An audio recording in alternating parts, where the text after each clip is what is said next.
Knuckles Comic Issue 21. We started with Jeffrey and his elite still in the flood with the airship coming near them, although Heavy and Bomb get swept away by the current. Even though they're robots and you think they'd be too heavy and would just sink, with Elias being oddly positive that we'll never abandon them in their time of need. I'm guessing he's assuming the airship has the Brotherhood in it. It's weird. I guess he's more positive a person in general than Sally is. Makes sense with his more sheltered life. But even Sally, her life didn't turn upside down until Robotnik showed up. Heavy, who I only know is the one talking because he's called that by another dialogue box, says that his sensors somehow know that the waterfall's flowing water will end within 106 meters exactly. I always really hate it when AI characters talk about the sensors as if they're magical, psychic, sixth senses that can tell them anything the plot wants them to know. Especially glaring because I don't think he even needs to know that. So they could have easily not had him say that. But before Heavy and Bomb fall off the waterfall, they get saved by anti-gravity, and we cut to Lara saying that she'll never understand how he's able to wield such awesome power and still make a mess of his marriage. We cut to Knuckles, with one of the echidnas near him complaining that he's not ready to meet the Brotherhood, and Saber reminding me why I like him as he's the reasonable authority figure once again, saying, "Who's to say our way has been the right way all along?" Knuckles bitterly asks why he should believe them because they haven't exactly been telling him a lot of things, and because he was looking directly at Archimedes, I was confused at first and thinking he was responding to him, and only him, when Archimedes wasn't the one who was talking. That's the series of still images for you. It's more like he only glared at him at the end of his talking. Saber reassures him that he was only doing what he was told, and Knuckles says he seems vaguely familiar, meaning he at least has some faint memories of his grandpa. Then Saber confuses me by saying that these other gentlemen are somehow also his grandfathers, many generations removed, even though every single one of them is called grandfather and not great-grandfather or great-great-grandfather. I have no idea what he means by that. Thunderhawk? Thunderhawk? I actually giggled a little at that because really? That's way too badass of a name for some random old guy who's never gonna do anything. Does he even create thunder? Then Knuckles meets the fake Tober, who's immediately scheming against him, and Knuckles decides to play along just in case for now, while keeping the secret for him resentfully. I guess he thinks it's too risky for him to try to reveal him as an imposter right away. For all he knows, the Brotherhood might just assume Tober is the imposter. The fake Tober manages to walk Knuckles to the sickbay. Knuckles is naturally shocked at seeing the state Grandfather Hawking is in, and asks when he'll be better. Meanwhile, Jeffrey asks who Locke is because of the magic act he did to save them all, and Elias answers for him. Locke says that he'll take it from here because Jeffrey's probably overflowing with questions. I like Jeffrey's response here. "You're a gift for understatement, mate." I had the biggest smile on my face reading that line.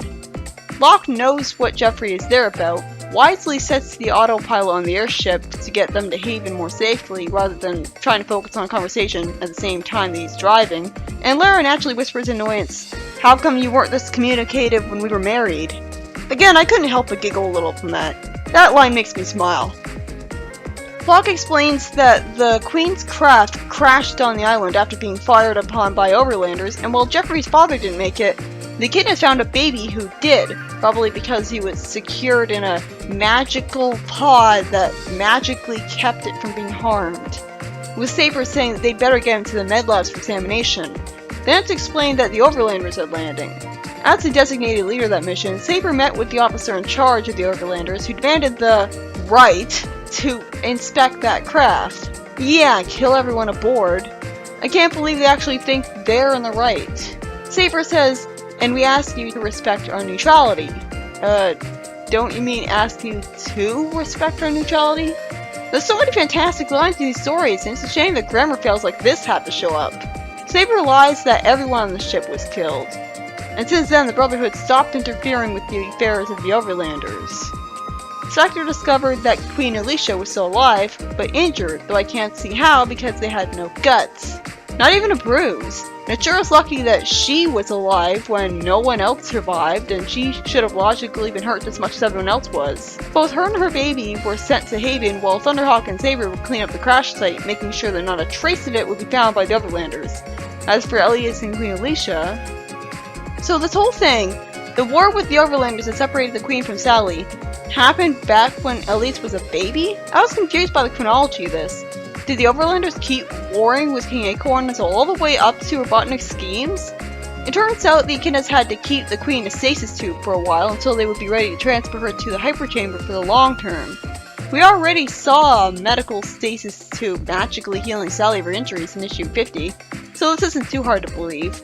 The Queen was barely registering any brain activity at the time, so a plan was made to preserve her until a method could be found to regenerate her neural network.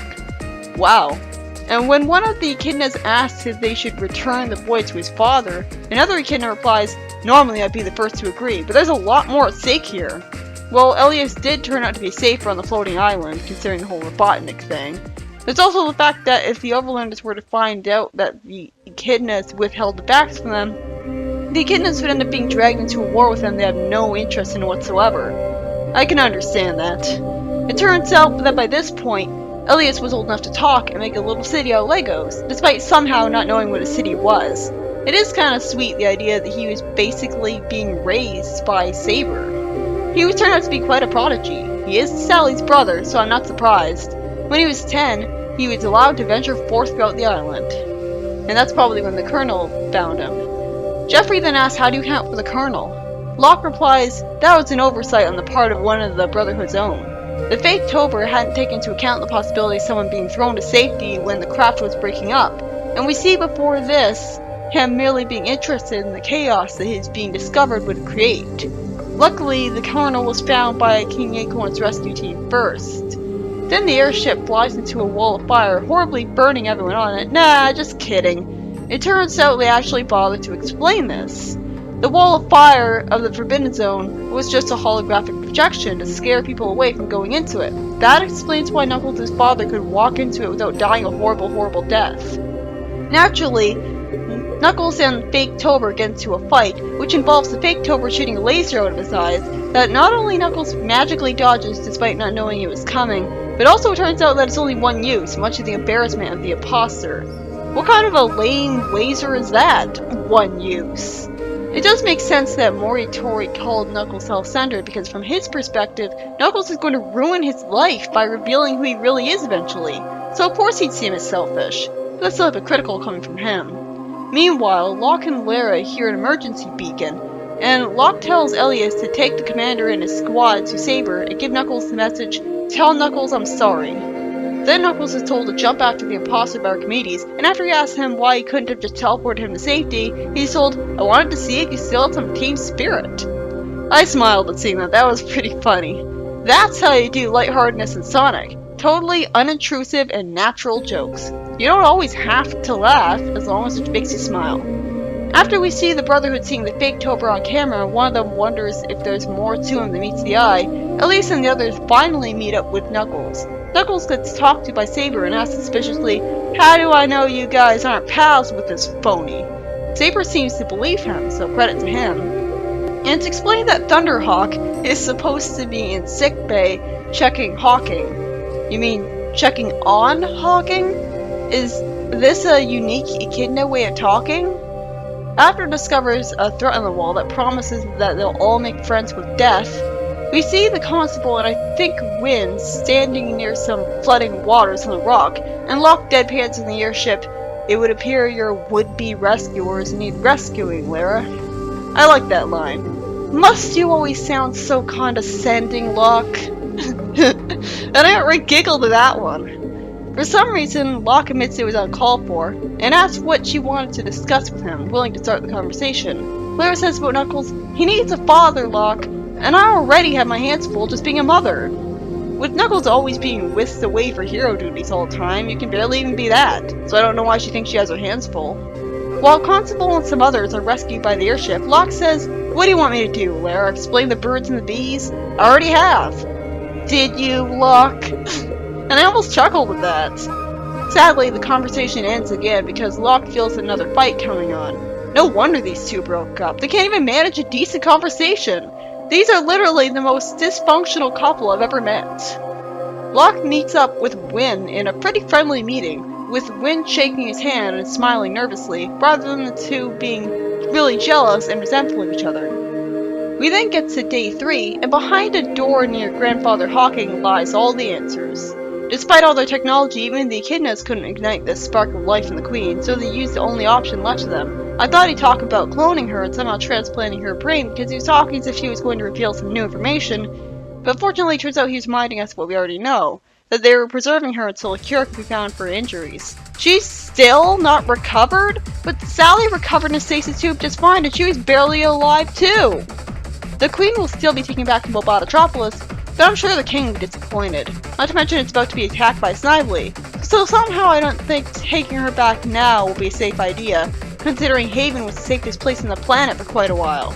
Fortunately, Elias agrees to come back home too, saying, I have a father I'd like to get to know. This story was written by Ken Penders, and finally finishes off all the plot points that were introduced in the arc. Well, except for Locke and Lara, who still haven't totally finished the conversation. But I'm glad they're finally having it after all that build-up. No surprise by how funny it was. Like most good natural comedy, it wasn't always laugh-out-loud funny, but it didn't have to be. Their lines were amusing in a relatable way, a deadpan snorker kind of way. It's subtle. There were a lot of great lines in the story, moments that made me smile. Knuckles is still suspicious of the Brotherhood because it kept so much from him over the years, although I'd say it's to the point of paranoia. It's weird that he's portrayed as gullible as one of his main character traits in the games, when if anything he's always been the exact opposite, at least in the comic. The fake Tober gets in trouble and escapes threatening everyone's lives, as I wonder why he waited this long to be evil if he never stopped being that way. It does kind of make sense that he'd snap though. I mean, a Dark Legionnaire can't exactly stay in the Brotherhood and help out just because he wants to, so he's gonna get kicked out eventually. Jeffrey and his elites got to complete their mission, although much to my disappointment, his elites were all completely useless, as Jeffrey could have done the entire mission on his own and still gotten everything done. Doesn't really accomplish what it was meant to for the elites, though. And I'm glad we finally got to meet Elias. Sally having a brother was certainly unnecessary, but he's a sympathetic and competent character regardless, and I enjoyed the fact that we got an adventure leading up to him. Same goes for the Queen, who arbitrarily still hasn't recovered from her injuries yet. It doesn't help that I don't know what those were, making it even harder to swallow. It feels like we're just getting her recovery pushed back arbitrarily out of spite. Next up, we're going to Sonic Super Special Issue 8. Wait, what? We're skipping a bunch of issues? We're going from 5 to 8 just like that? No way, I want to see what the rest are about. Maybe they're reprints too, who knows. So next up, issue 7.